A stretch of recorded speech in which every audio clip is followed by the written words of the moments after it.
बच्चों, आज मैं आपको क्लास 10th की हिंदी विषय के सूरदास द्वारा रचित पद नामक शीर्षक को पढ़ा रहा हूँ।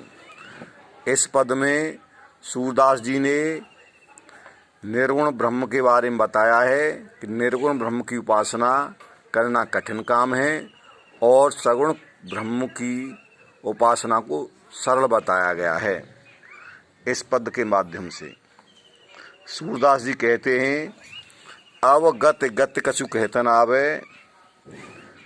निराकार ब्रह्म के बारे में बताया गया है कि निराकार ब्रह्म की स्थिति का वर्णन नहीं किया जा सकता। अवगत गत कछु कहतन आवे, निराकार ब्रह्म की स्थिति का वर्णन नहीं किया जा सकता, अर्थात वह अनिर्वचनीय है, उसके बारे में बताया नहीं जा सकता। ज्यों गूंगे मीठे फल को रस, जिस प्रकार गूंगा व्यक्ति मीठे फल का स्वाद अंतर्गत ही भावे, मीठे फल का स्वाद अपने हृदय में ही अनुभव करता है, उसका वर्णन नहीं किया जा सकता। जिस प्रकार कोई गूंगा व्यक्ति मीठे फल को खा ले और वह उस मीठे फल के रस को किसी को बता नहीं सकता है कि इसमें क्या स्वाद है, उसी प्रकार परम स्वाद सब ही सु निरंतर अमित तोष उपजावे। उसी प्रकार आनंद से भरे हुए रसमय ईश्वर को प्राप्त करने का अलौकिक आनंद सभी को अमित तोष उपजावे, अत्यधिक निरंतर अत्यधिक संतोष प्रदान करता है।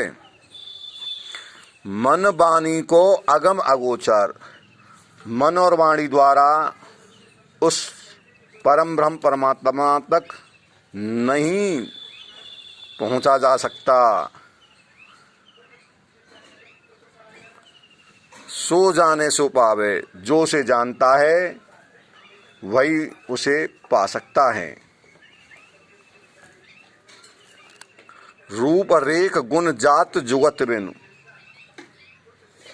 उस निराकार ब्रह्म का न कोई रूप है, न कोई पहचान है और न हमें उसके गुणों का ही ज्ञान है। अतः निरालंब कित धावे, अतः बिना किसी आधार के कहाँ कहाँ दौड़ते रहें। अंत में सूरदास जी कहते हैं, सब विद अगम विचारें ताते।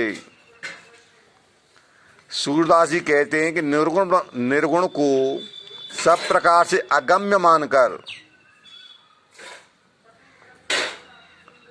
मैं सूर सगुन पद गावे। मैं सूरदास जी कहते हैं कि मैं जो हूँ निर्गुण को सब प्रकार से अगम्य मानकर मैं सगुण ब्रह्म की लीलाओं का वर्णन करता हूँ। काव्य सौंदर्य, इस पद में निर्गुण ब्रह्म की उपासना की कठिनाइयों की भावात्मक अभिव्यक्ति करते हुए सगुण ब्रह्म की उपासना को सरल बताया गया है। भाषा ब्रज है, रस शांत है, गुण प्रसाद है। इसमें अलंकार, यमक, दृष्टांत, हेतु और अनुप्रास अलंकार का प्रयोग किया गया है। छंद गेय है।